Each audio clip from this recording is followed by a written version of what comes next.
members of his family, and we will be looking at the Nigeria Accord with Cameroon. This and more. I'll start with you, Amadou. What lessons can we learn if you look at the fact that Cameroon, leaders of the Anglophone separatist movement were arrested in Cameroon and were arrested in Nigeria and sent to Cameroon, and it did not stop the separatist agitation. And now Nigeria going the Cameroon way, arresting Mazi Nnamdi Kanu in Kenya and sending him back to Nigeria. Looking at a country that is struggling to consolidate peace and taking that move, is that not a dangerous gamble?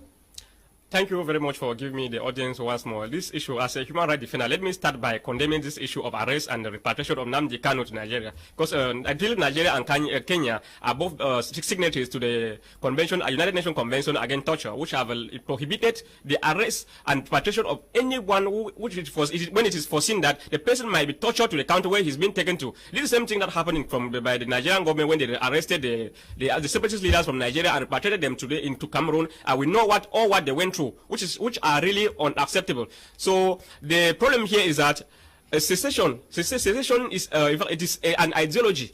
If the Cameroon or some of these African countries think that arresting the leaders of secessionists or imprisoning them or killing people or doing all whatsoever they are doing will solve this problem of secession, we believe that it's unacceptable. Violence, we continue to say, will never in any way solve a problem. The best way to solve a problem is to have a dialogue with whosoever you think or this group of people and make sure that they can sit down with the other part, the government call the other parties to sit down with them and let them seek for possible solution to come out of this quarrel. It is true that the problem in Nigeria and Cameroon, they are the separatist leaders that are fighting for a single goal, which is secession, and though with two different historical backgrounds. In the case of Cameroon here, we know very well that the Anglophones Cameroon here were, at least let me say, there were two different states. With two different states, the Anglophones were apart, and the French Cameroon was a different state as well.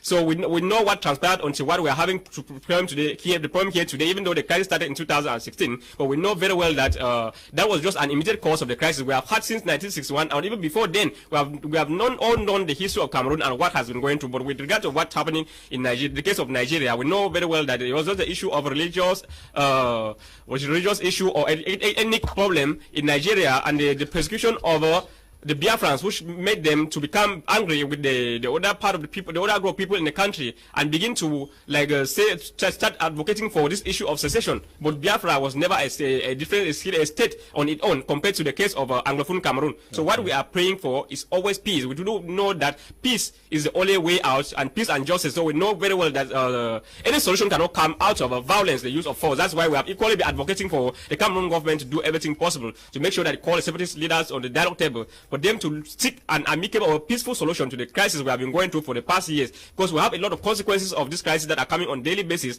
We have the arrests, we have the killings, we have the destruction of dwellings and all the rest. So we are praying for peace, and we continue to stand for peace, which is the only way out.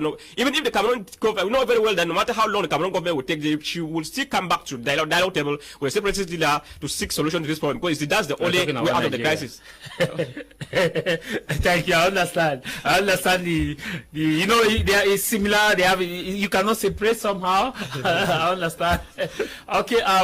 We now come to you, Dum Emmanuel. When we look at this situation plaguing Nigeria and Kenya, a similar situation plagued Cameroon when we had the arrest of Siseko Ayub. Nigeria is gambling, a nation that is begging for peace and struggling to kill down the NSAS movement is still very